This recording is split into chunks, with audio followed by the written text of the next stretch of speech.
नमस्कार, जय हिंद, जय भारत। मैं अर्चना झा आज दिल्ली के विवेक विहार में यहाँ पर आई हूँ। ये डॉक्टर अशोक शर्मा जी हैं और इनसे कुछ दो चंद बातें हम करना चाहेंगे। जो करंट में लोग उससे त्रासदी से बिल्कुल आहत हो रहे हैं। काफ़ी जगह ये चर्चाएं सुनने को आ रही है जो बहुत ही महत्वपूर्ण है हमारे देश के जनता के लिए और सरकार के लिए भी, ये जानना और उसका सॉल्यूशन निकालना।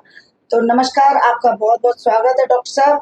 आप हमें बताएं जो अभी जो ये फायर इंसिडेंट्स हो रहे हैं उसके बारे में आप क्या कहना चाहें? जो फायर इंसिडेंट्स हो रहे हैं हॉस्पिटल्स में बहुत ज़्यादा हो रहे हैं, बाकी पब्लिक प्लेस में भी हुए हैं। और एक जोन गेम वहाँ पर राजकोट में भी हुआ है जहाँ 38 या 28 बच्चों की डेथ हुई है। और हमारे इसी एरिया के अंदर 7 बच्चों की डेथ हुई है नर्सरी के अंदर। और कल 6-7 एपिसोड खाली फायर के खाली दिल्ली में हो रहे हैं और पूरे इंडिया में भी हो रहे हैं। मुंबई में भी अभी आग लगी थी, परसों अजमेर में भी आग लगी थी। और इसकी घटनाएं मैक्सिमम जब पीक आवर ऑफ द गर्मी की पीक आवर होता है, डिमांड बिजली की बहुत ज़्यादा होती है, तभी ज़्यादा होता है। यूजुअली शॉर्ट सर्किट होने से होते हैं, ओवरलोड होने से। क्योंकि हम हमारे हॉस्पिटल में देखिए कि लोग जो एसी रूम लेते हैं, एक मिनट भी एसी बंद करना नहीं चाहते, एक सेकंड के लिए भी। तो अगर कोई मशीन लगातार चलेगी, और लोगों ने जो नॉर्म्स दे रखे हैं आजकल आर्किटेक्ट्स ने कि बिल्कुल कांच का पूरा बॉक्स टाइप बिल्डिंग बन जाती है, एक भी खिड़की नहीं होती है, एक भी दरवाजा नहीं दिखता है बड़ी बड़ी बिल्डिंग में, कॉर्पोरेट ऑफिस वो। और उसमें अगर खिड़की होनी चाहिए, सुबह सुबह एटलीस्ट आधा एक घंटे खुली हवा मिलनी चाहिए। और उसके अलावा जो एसी वगैरह मशीन्स हैं, इनको भी रेस्ट मिलना चाहिए। उनके ऊपर एक ही आईसीयू के अंदर इतनी मशीन चल रही होती है, मॉनिटर अलग चल रहा होता है, वेंटिलेटर अलग चल रहा होता है, तो उन सबका वर्कलोड है। तो इसको बीच बीच में कम गैप देके करना चाहिए। पहले भी हमारे टाइम में हम लोग जब आज से 25-30 साल पहले ज्वाइन करे तो वार्ड्स होते थे, तो उसमें एसी नहीं होता था, खाली ओटी में होता था। तो ऑपरेशन थिएटर भी 8 से 4 चलता था लगातार। अब हर चीज आईसीयू है, सीसीयू है, 24 घंटे चलता है। तो इन मशीन्स पर लोड पड़ता है।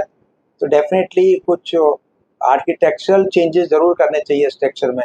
तो डॉक्टर साहब, ये आपको कब एहसास हुआ कि ये प्रॉब्लम है और क्या आपकी डॉक्टर टीम्स आपस में, जितने, खासकर मैं दूर की तो बात नहीं कह सकती हूँ, दिल्ली में, क्या आप लोगों ने कुछ पहल उठाई इस मामले हाँ को लेकर? उठाई, अभी हमारी मीटिंग चल रही है, अभी आईएमए में डीएमए में भी हमारी स्ट्रिक्टली अभी मीटिंग चल रही है उनके नॉर्म्स को लेकर के। लेकिन ये नॉर्म्स हमारे हाथ में नहीं है, जो गवर्नमेंट हमें बोलती है वो हमें करना पड़ता है, नहीं तो हमारे को नर्सों का रजिस्ट्रेशन कैंसिल हो जाएगा।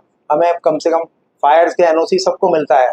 साहब गवर्नमेंट ने अभी पहले होटल में आग लगी तब भी बहुत स्ट्रिक्ट स्टेप लिए थे, और उस चक्कर में बहुत सारे नर्सोम्स के बेड कम हो गए, जिनके 25-25 बेड से 6 बेड हो गए, क्योंकि सेकंड फ्लोर से ऊपर का जो फायर के नॉर्म्स हैं, 2 जीने होने चाहिए, ये इतना रास्ता होना चाहिए, उन सबको देखते हुए काफ़ी कम हो गए। इससे ना मैं कहना चाहता हूँ आप लोगों को, गवर्नमेंट को कहना चाहता हूँ, जो भी ये स्टेप्स ले रहे हैं इससे सिर्फ पब्लिक परेशान होती है, ना डॉक्टर की फर्क पड़ रहा है ना सरकार के फर्क पड़ रहा है। सरकार एकदम नियमों के कर देती है, उसके चक्कर में डॉक्टर अपना इंफ्रास्ट्रक्चर चेंज करेगा, जो सरकार के नियम फॉलो करेगा तो उसका कॉस्ट बढ़ेगी, और उसके कॉस्ट बढ़ने के कारण छोटे छोटे जितने हॉस्पिटल हैं वो सब बंद हो जाएंगे, क्योंकि वो इन नॉर्म्स को फॉलो करना इम्पॉसिबल है जो भी गवर्नमेंट बनाती है। और उसके चक्कर में जितने भी पुअर पेशेंट्स हैं, जो एवरेज मिडिल क्लास के हैं, जो छोटे हॉस्पिटल में चले आते थे बुखार के लिए भी, उनको सबको, सारे हॉस्पिटल बंद है, सबको कॉर्पोरेट में जाना पड़ेगा, और जिसके एक्सपेंसेस एक ऑर्डिनरी और स्मॉल नर्सिंग से कम 10 गुना ज़्यादा होते हैं, तो पब्लिक अफोर्ड नहीं कर पाएगी। तो आप चंद लफ्जों में क्या गवर्नमेंट से अपील करना चाहेंगे कि क्या जरूरी होना तो चाहिए? मैं कहूँगा पब्लिक को भी और गवर्नमेंट को भी कि हमें धरातल पे रहना चाहिए, हमेशा एसी में नहीं रहना चाहिए। पहले भी हम विदाउट एसी रहते थे, वो वार्ड हमारे सुरक्षित थे। हर वार्ड के आगे जो पलंग होता था पैर में, उसके साथ एक खिड़की होती थी, हर पेशेंट के पास एक खिड़की होती थी, एक पर्सनल लाइट होती थी, एक पंखा होता था, और तब कहने इंसिडेंट्स नहीं होते थे।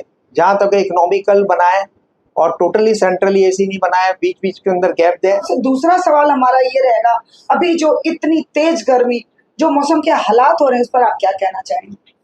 ये हर साल होते हैं, नई बात नहीं है, और हर साल प्रिकॉशन दी जाती हैं। और अब लोग काफ़ी पढ़े लिखे हो गए हैं, पहले से बहुत प्रिकॉशंस रखते हैं।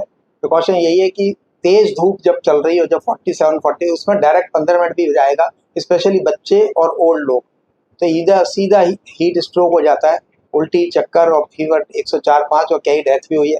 अभी भी कई डेथ हुई राजस्थान में रिपोर्टेड है हीट स्ट्रोक से, और इसको हम हीट स्ट्रोक कहते हैं। एक तो इसमें प्रिकॉशन ये है कि फ्रूट्स बहुत खाने चाहिए, पानी बहुत पीना चाहिए। जब भी बाहर निकलें तो पानी पी के निकलें, और हर आधे घंटे पानी पीते रहना चाहिए। और बहुत ही ज़्यादा चिल्ड भी नहीं लेना चाहिए, बहुत आइसक्रीम कोल्ड ड्रिंक जिनसे गला खराब हो जाता है वो नहीं लेना चाहिए बच्चों को। और एक्सट्रीम ऑफ टेम्परेचर के अंदर जैसे 30-35 है, उसमें पंखा चला के भी रह सकते हैं। लोग एकदम एसी में जाते हैं, एसी मॉल में जाते हैं, उसके बाद सीधा बाहर 46 पे आ जाते हैं। जब एक्सट्रीम ऑफ हीट हो रही हो तो पेरेंट्स को नहीं भेजना चाहिए, घर में ही पढ़ाना चाहिए। Thank you so much. आप देख रहे हैं जो हम लोग डॉक्टर शर्मा जी ने कितनी अच्छी बातें कही हैं, खासकर से गर्मी से बचने के लिए, प्लस जो ये फायर इंसिडेंट हो रहे हैं। तो आगे गवर्नमेंट से भी यही अपील है, तो जो कुछ भी जायज बनता है वो जरूर उपाय किया जाए, ताकि इतनी सारी जो आकस्मिक मौत हो रही है, इतनी परेशानियां हो रही है, वो परेशानी ना हो। Thank you so much Anuja.